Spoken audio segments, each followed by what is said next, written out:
샬롬. 삼국지 3권 6번째.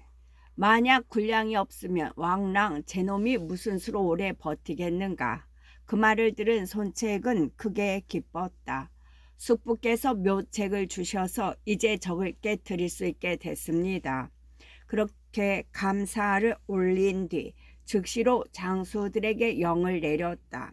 급하게 군사를 내어 성문마다 불을 지르게 하고 거짓으로 깃발을 세워 대군이 성을 공격하는 듯 보이게 하라.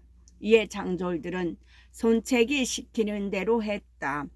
성 안에 왕랑과 엄백호는 거기 놀라 사독 같은 것은 까맣게 잊고 성을 지키는 데만 힘을 다했다. 그날 밤이 되었다. 손책은 가만히 포위를 풀고 군사를 물려 남으로 향했다. 적이 준비하고 있지 않은 틈을 타 사독을 손에 넣기 위함이었다. 주유가 그런 손책에게 말했다. 주공께서 크게 군사를 움직이시면 왕랑은 반드시 군사를 내어 뒤쫓을 것입니다. 그때 적이 예측하지 못한 군사를 쓰면 크게 이길 수 있습니다. 그 말에 손책이 웃으며 대답했다. 나는 이미 그 준비를 해두었네. 오늘 밤에는 이 회계성을 얻게 될 것이야. 그러고는 곧 영을 내려 군마를 움직이게 했다. 손책의 군마가 물러간다는 말은 곧 왕랑의 귀에도 들어갔다. 왕랑은 여럿을 데리고 몸소 성벽 위로 나가 살펴보았다. 성 아래에 연이어 불길이 이르는데도 떠난다는 군사의 정기는 오히려 더 삼엄했다. 낮에 공격에 놀란 뒤라 더럭 의심이 일었다. 손책이 떠나는 것이 아니라 유인을 하려는 것 같았다. 주훈이 그런 왕랑을 깨우쳤다. 손책은 이미 갔습니다. 짐짓 허장세로 우리를 의심케 하고 있을 뿐이니 어서 군사를 내어 치는 게 좋겠습니다. 엄백호도 옆에서 거들었다. 손책이 갔다고는 하나 틀림없이 사독으로 향하고 있을 것입니다. 내가 주장군과 함께 뒤쫓아 치겠습니다. 그 말에 왕랑도 놀랐다. 사독은 우리의 군량을 갈무리해 둔 곳이요. 반드시 지켜야 합니다. 공이 먼저 군사를 이끌고 가 그곳을 지키는 사람들을 도와주시오. 나도 곧 뒤따라 저붕하겠습니다. 급한 목소리로 엄백호를 재촉했다. 주훈과 엄백호는 그 말을 따라 군사 5천을 이끌고 급하게 성을 나갔다. 초경 무렵 성에서 20리쯤 되는 곳에 이르렀을 때였다. 빽빽한 숲속에서 북소리가 울리더니 갑자기 횃불이 대낮처럼 밝게 사방을 비추었다. 놀란 엄백호는 급히 말머리를 돌려 달아났다. 한 장수가 앞서 달려나오며 그런 엄백호를 가로막는데 불빛 중에 보니 다름 아닌 손책이었다. 주운이 말을 몰아 달려나갔으나 손책의 한창의 말 위에서 굴러떨어졌다. 엄백호는 더욱 놀라 한 줄기 혈로를 뚫어 달아나기 바빴다. 자기들을 이끌고 온 두 장수가 그 모양이니 나머지야 말할 것도 없었다. 칼 한 번 휘두르어 보지 않고 모조리 손책에게 항복해 버렸다. 엄백호만 간신히 몸을 빼내 다시 여항을 바라고 달아났다. 이때는 왕랑도 이미 성을 나온 뒤였다. 급하게 사독을 향하는 중에 엄백호와 주운이 이끌고 간 전군이 이미 깨져 버렸다는 소식을 들었다. 가봐야 소용없다는 걸 알았으나 회계성으로도 또한 돌아갈 엄두가 나지 않았다. 할 수 없이 졸개들과 함께 바닷가로 달아났다. 손책은 대군을 이끌고 돌아와 비다시피 한 회계성을 공격했다. 주훈과 엄백호 왕랑이 차례로 군사랑 군사는 모조리 끌고 나간 뒤인데다 승세를 탄 손책의 군사들이라 성은 어렵잖게 떨어졌다. 성 안으로 들어간 손책은 전보다 군사를 단속하고 방을 붙여 백성들을 안심시켰다. 그런데 바로 그 이튿날이었다. 군사 하나가 와서 알렸다. 한 장수가 엄백호의 목을 가지고 주공을 뱉고자 합니다. 손책이 반갑게 그 장수를 맞아들여 보니 키가 8자에 얼굴은 모지고 입이 넓었다. 그대는 어디서 온 누구시오? 손책이 기이하게 여겨 물었다. 저는 회계의 여요 땅에 사는 동습이오시다. 자는 원대로 쓰고 있습니다. 그렇게 대답하는 기품이 잠옷 늠름했다. 손책은 기뻐하며 그의 공을 지하한 뒤 별부 사마로 삼았다.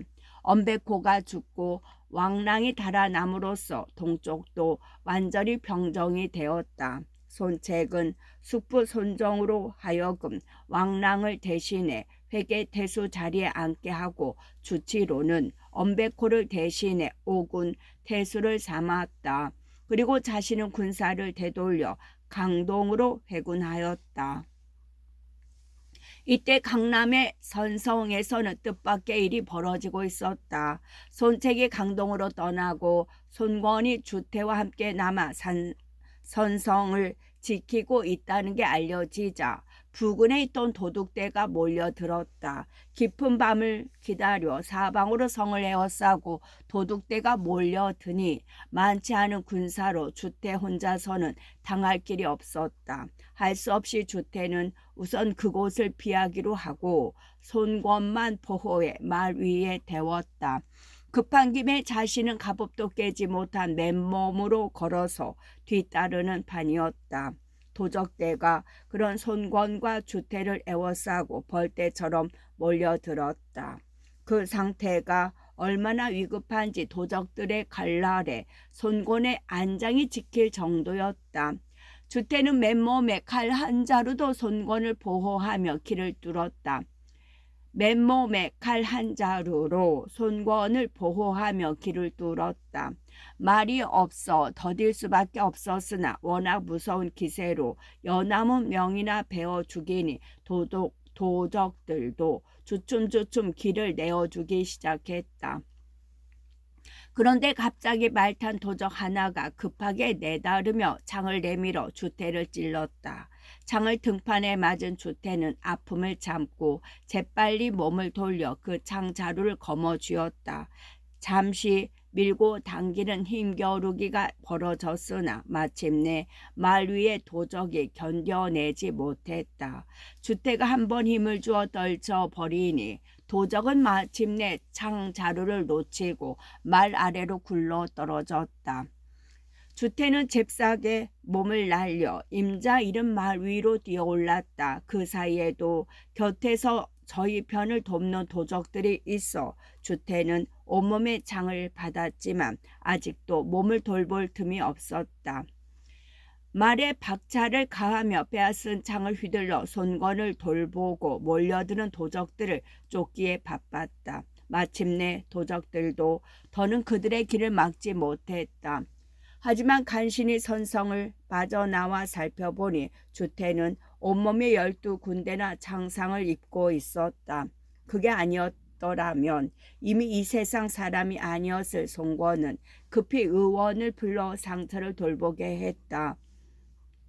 의원이 달려와 상처를 씻고 고약을 붙였으나 별 소용이 없었다. 상처가 덧나고 골마 터져 목숨마저 위태로울 지경이었다. 그 말을 전해 들은 손책은 몹시 놀랐다.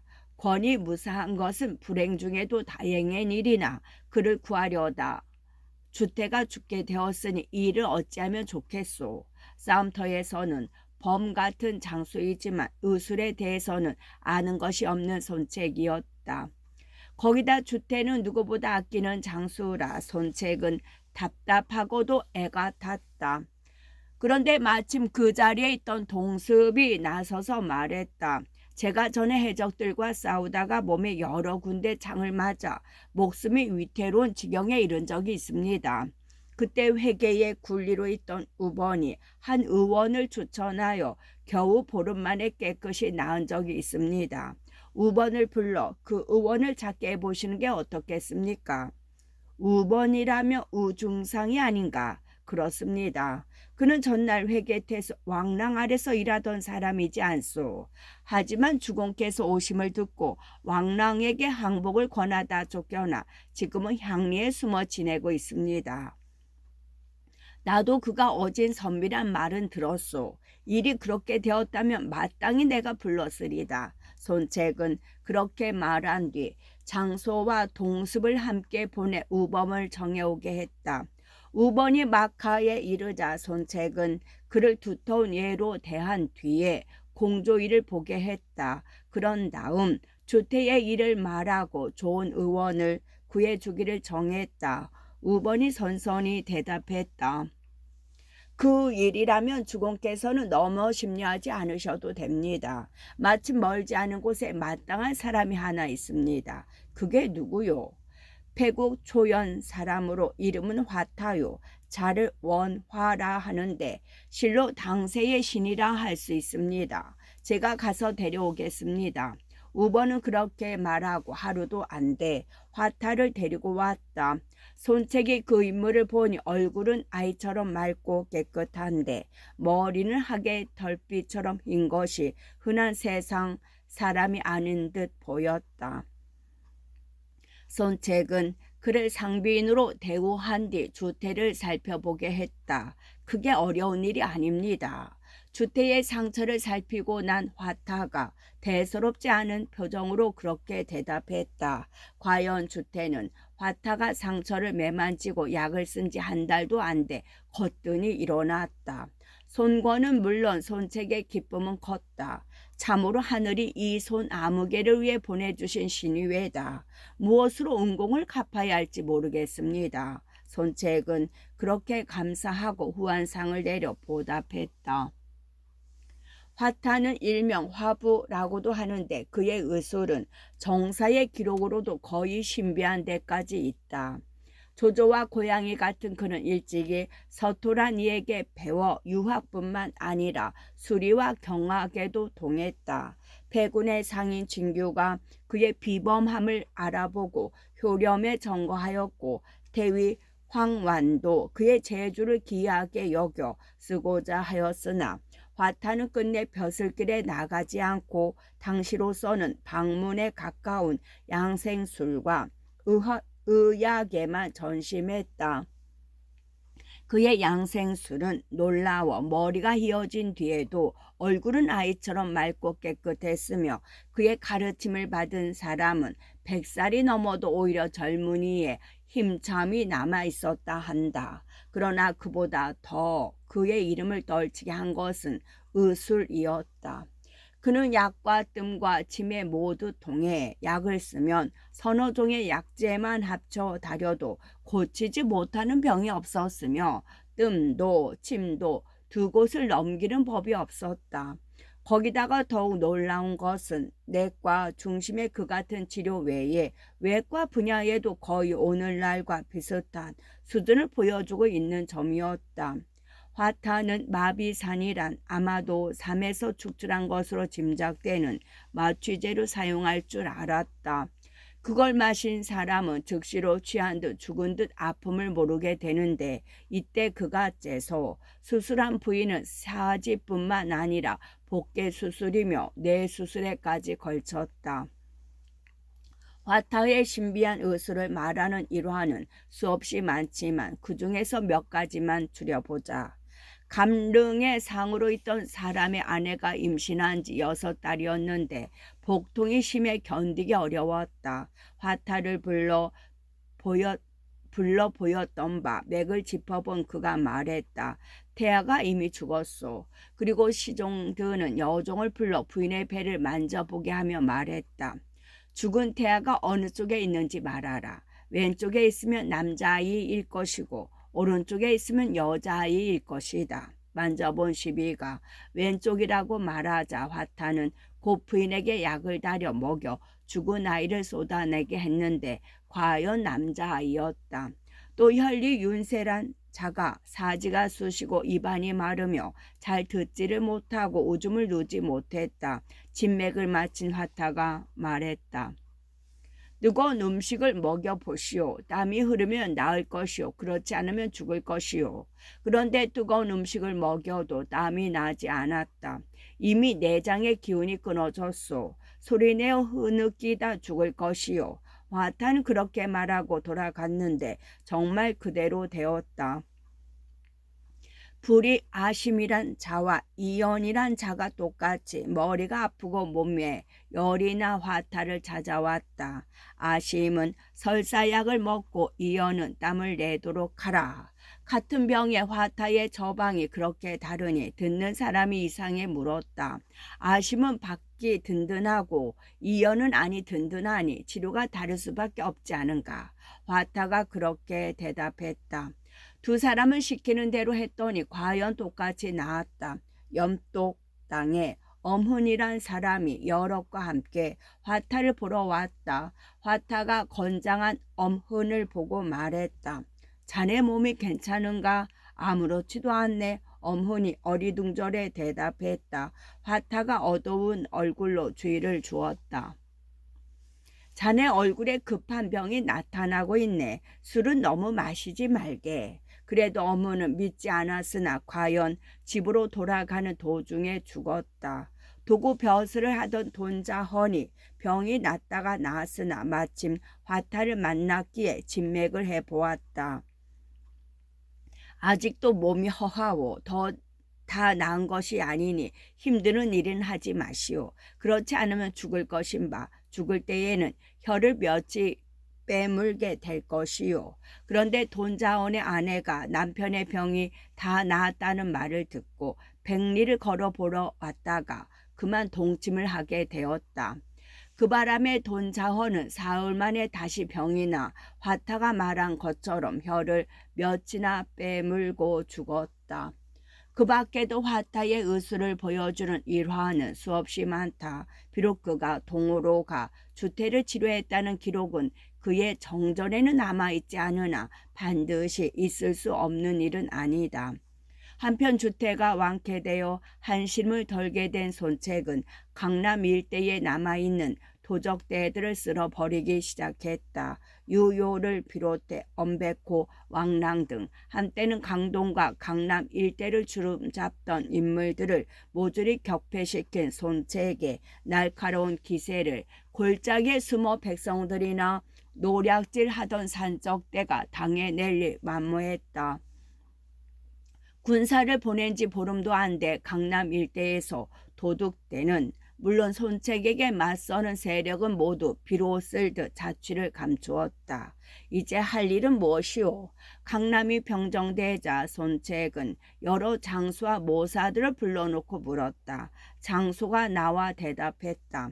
먼저는 장수와 군사를 요회처마다 나누어 보내 이미 얻은 땅을 지키는 일이오. 다음은 조정의 표문을 올려 강동의 주공이 계심을 알림과 아울러 힘으로 얻은 것을 제실로부터 승인받도록 하는 것입니다. 장소의 뒤를 이어 주유가 또 권했다. 조조에게 사람을 보내 화친을 맺어두는 것도 좋겠습니다. 왜 꼭 조조인가? 손책이 주유에게 물었다. 물론 힘 있는 제후는 여럿 있습니다만 조조만이 우리가 필요한 것을 줄 수 있기 때문입니다.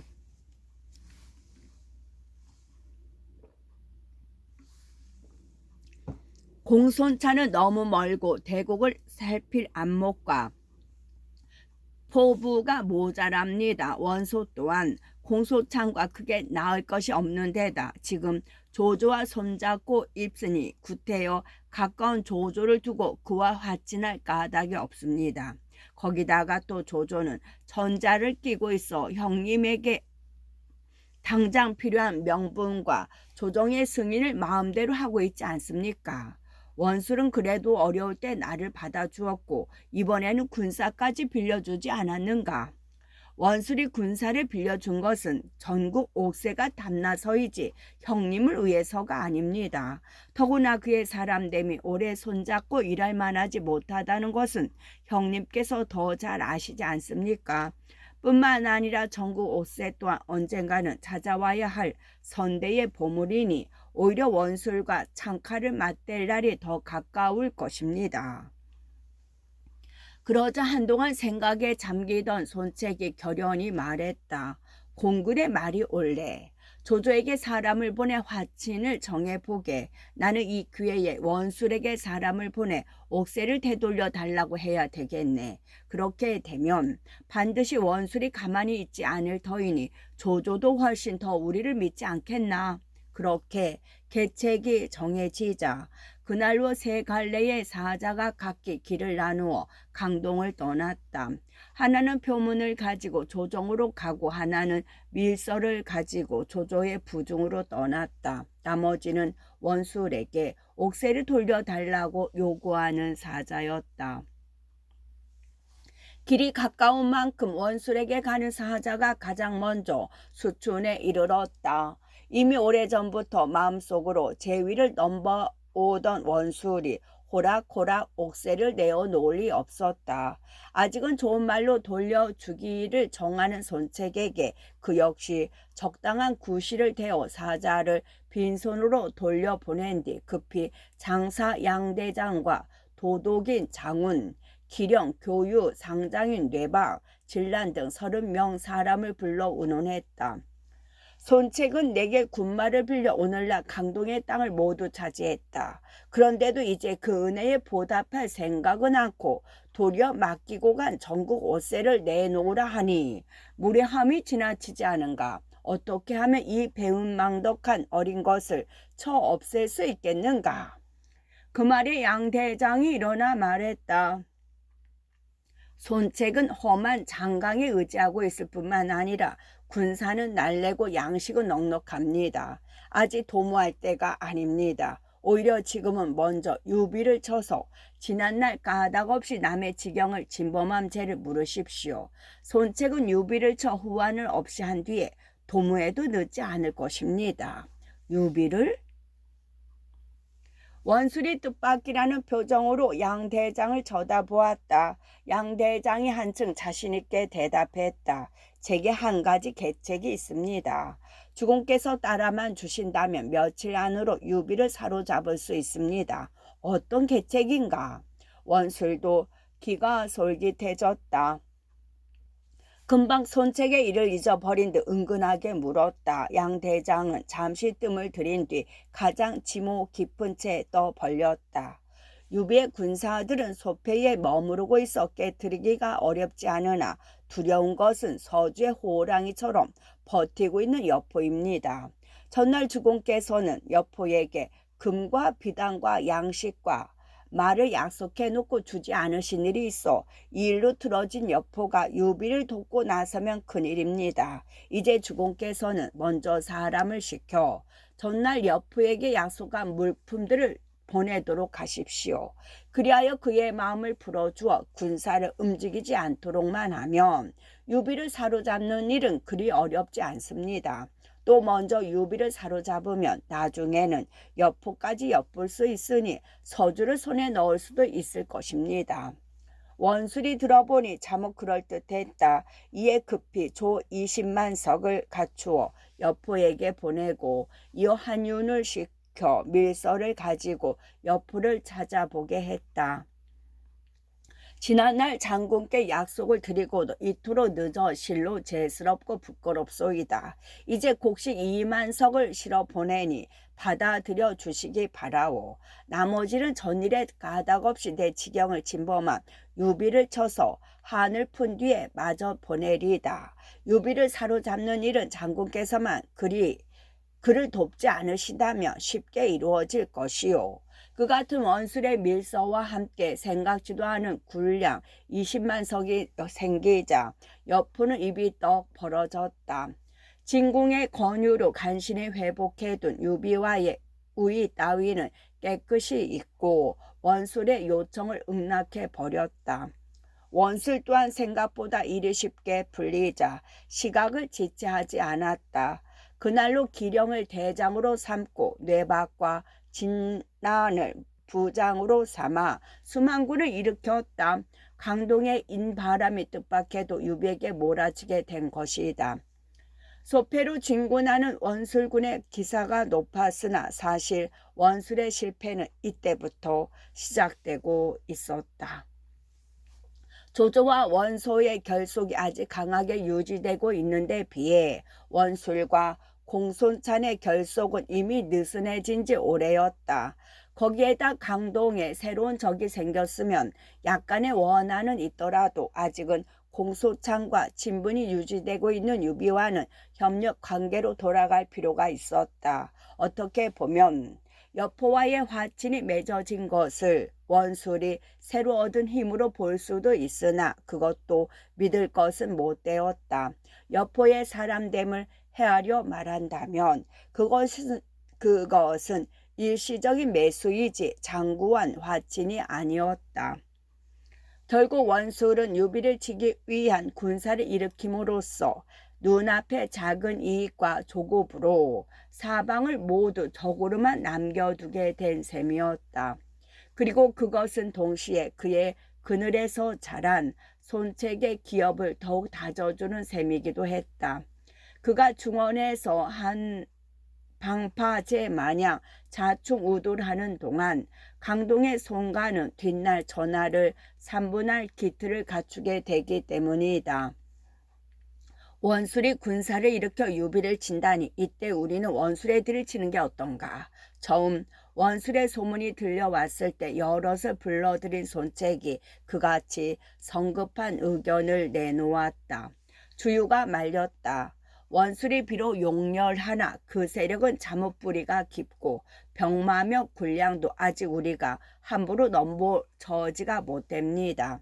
또 유비를 치기 위해 군사를 낸다고는 하지만 상장 하나의 군사 만여 명이니 원술이 거느린 장졸의 열에 두셋도 되지 않습니다. 그를 치는 것은 우리의 힘을 좀 더 기른 뒤에라도 늦지 않습니다. 주치도 주유와 뜻이 같았다.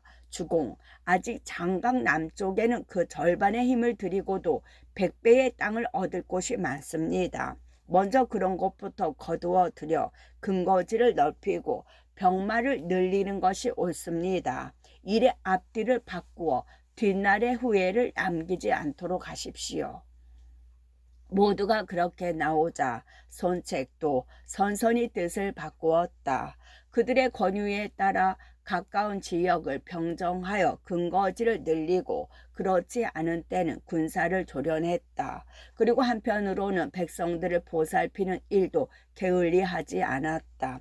생업을 권장하고 세금을 적게 하니 강동 일대는 곧 백성들이 가장 살기 좋은 곳이 되고 소문이 퍼지자 유민들까지 몰려들었다. 머릿수가 늘어나다 보면 제사도 늘고 장수감도 많아지는 법. 거느린 인구에 있어서도 병세에 있어서도 이미 손책은 중원의 그 누구에게 비해도 크게 뒤지지 않았다. 손견에 남다는 야망과 포부는 이제 그 아들에 이르러 형체를 갖추게 된 것이었다. 교룡 다시 연못에 갇히다. 교룡 다시 연못에 갇히다. 원술이 대군을 일으켜 소패로 오고 있다는 말은 오래전에 유비의 귀에도 들어왔다. 몸을 굽혀 분수를 지킴으로써 전명이 이르기를 기다릴 일이요. 함부로 전명과 싸우려 들어서는 아니 된다. 지난번 서주를 여포에게 내어주고 소패로 돌아올 때 유비는 불평에 가득 찬 관우와 장비를 그렇게 달랬다. 그리고 말없이 때를 기다리고 있었는데 겨우 찾아온 게 원술의 공격이었다. 천자의 조서 때문에 원술과 이롭지 못한 싸움을 하다 적지 않은 군사를 꺾인 데다 소패란 고리 또한 작고 궁벽해 아직 이전의 세력도 회복하지 못한 터라 유비는 원수를 감당해낼 자신이 없었다. 제가 나가서 싸우겠습니다. 답답한 마음으로 여럿을 불러놓고 의논을 하는데 장비가 나서서 말했다. 따지고 보면 유비가 그토록 궁하게 된 원인은 자신의 술주정 때문이라 할 수도 있어 남 먼저 나선 것이었다. 손건 그런 장비를 가로막았다. 지금 소패에는 군사도 적고 양식도 넉넉하지 못한데 어찌 원술의 수만 대군을 당해내겠습니까? 차라리 여포에게 글을 보내 위급함을 알리고 도움을 청하는 편이 옳습니다. 여포 그 의리 없는 도둑놈이 우리를 구해주러 올 리가 있어. 공연히 때만 늦추고 말 것이오. 장비가 그래도 우기고 나섰다. 그때 요비가 천천히 고개를 끄덕이며 말했다. 송건의 말이 옳다. 먼저 여포에게 글을 보내도록 하자. 그리고 그날로 여포에게 글을 보냈다. 장군께서 너그러이 살피셔 이 비를 소패에 머물도록 허락해 주시니 실로 하늘에 가득한 덕을 입었습니다. 그런데 이제 원술이 전날의 사사로운 원한을 잊지 못해 기령으로 하여금 수만 군을 이끌고 이곳에 이르게 하매 장군께서 구해주시지 않으면 저녁까지도 버텨내지 못하고 망할 지경이 되었습니다. 바라건대 약간의 군사를 내셔 금세 뒤집히게 된 이 소패의 위급을 구해주신다면 이 비에게는 그보다 더 큰 다행이 없겠습니다. 비록 원술에게 많은 고식을 얻어 그냥 보아 넘기기로 무언의 약속을 한 터이지만 그같이 간곡한 유비의 글을 받자 여포의 마음은 슬며시 흔들렸다. 거기다가 전에 그토록 딴전을 피다가 이제 와서 급작스레 곡식을 보낸 원술의 속셈도 수상쩍었다. 이에 여포는 모사 진궁을 불러 의논했다. 전에 원술이 곡식을 보내면서 내게 유비를 구해주지 말라는 글을 함께 보냈소. 그런데 이제 또 현덕의 글을 보내 내게 구해주기를 정해오니 어떻게 해야 할지 얼른 마음이 정해지지 않는구려. 생각해보면 현덕이 소패에 있는 것은 내게 크게 해로울 게 없으나 원술이 유비를 꺾고 소패를 손에 넣으면 북으로 태산의 여러 장수들과 이어져 함께 나를 치러 들지도 모르겠소. 그렇게 되면 벽에를 높이고 편안히 지낼 수 없을 것이니 차라리 현덕을 구해주는 편이 나을 것 같소. 공의 생각은 어떠시오? 장군의 말씀이 옳습니다. 유현덕을 구해드리십시오.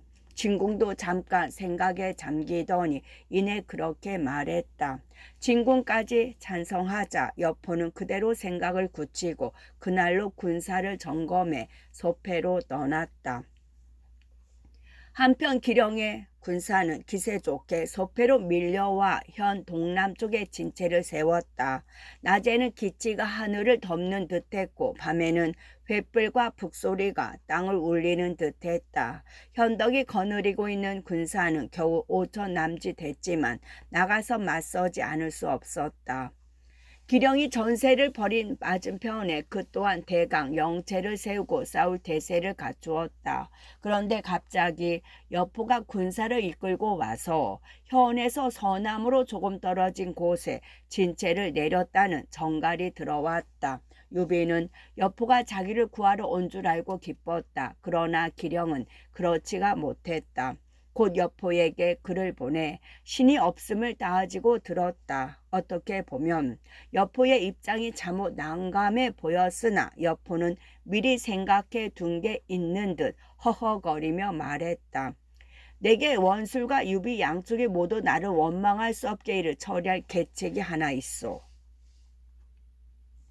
그러고는 기령과 유비에게 각기 사자를 보내 두 사람을 함께 술자리에 정했다. 여포가 자신을 정한다는 말을 듣자 유비는 그 길로 곧장 여포에게 가려고 했다. 여포라면 이를 가는 장비가 그런 유비의 옷깃을 잡았다. 형님 가지 마십시오. 이는 필시 여포란 놈이 딴 마음을 먹고 수작을 부리는 겁니다. 내가 그를 박하게 대접하지 않았는데 그가 나를 해칠 리 있겠느냐. 유비는 오히려 그런 장비를 다이르듯 말하며 그대로 말 위에 올랐다. 그럼 저희들만이라도 형님을 모시겠습니다. 유비가 기어이 떠나려 하자 장비와 간우도 그렇게 말하며 따라 나섰다. 여포의 진체에 이르니 여포가 웃음으로 유비를 맞았다. 내가 이번에 특히 공의 위토름을 풀어줄 것이니 뒷날 뜻을 이루거든 잊지나 마시오. 제법 거드름까지 섞인 말이었으나 유비는 공손하게 감사하고 여포가 권하는 자리에 앉았다. 그 뒤를 따라간 장비와 관우가 칼을 찬 채 유비 뒤에 시립해 섰다. 기령 장군께서 이르셨습니다. 갑자기 군사 하나가 들어와 여포에게 알렸다. 기령이 왔다는 말에 유비는 놀랐다. 급히 몸을 감추려 하는데 여포가 능청스레 말렸다. 내가 생각한 게 있어 양편을 모두 한자리에 불렀소. 너무 의심하지 마시오. 그러나 여포의 속셈을 모르는 유비로서는 불안하지 않을 수 없었다. 놀라기는 기령도 마찬가지였다. 말에서 내려 여포의 장막으로 들던 기령은 유비가 거기 앉았는 걸 보자 낯새까지 변했다. 급히 몸을 돌아가려다가 좌우에서 말리는 바람에 못 가고 있는데 여포가 어린아이 안듯 덥석 안으로 끌어들였다. 장군께서는 이 기령을 죽이려 하십니까? 여포에게 잡혀 버둥거리면서 기령이 다급하게 물었다. 여포가 느긋하게 대답했다. 아니요. 그럼 저기 저 귀 큰 아이 유비를 가리켜 죽이시려는 겁니까? 역시 아니외다. 그럼 무얼 어쩌시려고 이러십니까? 현덕과 이 여포는 형제요. 이번에 장군이 군사를 이끌고 와서 공궁에 빠진 걸 구해주고 싶을 뿐이요. 그렇다면 결국 이 기령을 죽이시겠다는 뜻이 아니오니까. 그러자 여포가 더욱 능청스레 말했다. 그럴 리야 있겠소. 나는 평생의 싸움을 좋아하지 않았소. 오히려 싸움 말리기를 좋아해 왔으니 이번에도 양쪽을 위해 화해를 주선해 볼까 하오. 이미 서로 군사를 내었는데 어찌 화해가 이루어질 수 있겠습니까? 내게 한 가지 방법이 있소. 하늘이 정해주는 대로 따르는 법이요. 어쨌든 서로 처음 만나는 예나 갖추시오. 여포가 제법 위험 있게 갖추며 그렇게 말하자 기령도 더 어쩌는 수가 없었다. 마지못해 유비와 아는 채를 했지만 마음속에 의심이 남기는 둘 다 마찬가지였다. 여포는 그래도 모르는 채 두 사람을 좌우에 앉게 하고 술자리를 벌이게 했다. 두 사람은 별 수 없이 여포가 따라주는 술잔을 묵묵히 기울였다. 술잔이 몇 차례 오간 뒤였다. 여포가 불쑥 말했다. 그대들 양가는 모두 이 여포의 낯을 보아서라도 각기 군사를 거두시오. 실로 어처구니 없는 말이었다. 여전히 여포의 속셈을 헤아릴 길 없는 유비는 말없이 여포의 얼굴만 쳐다보았다. 그때 기령이 불끈하며 소리쳤다. 나는 주공의 명을 받들어 10만의 대군을 이끌고 유비를 잡으러 여기까지 왔소이다. 그런데 어찌 아무런 소득도 없이 군사를 물리란 말씀이오. 끝.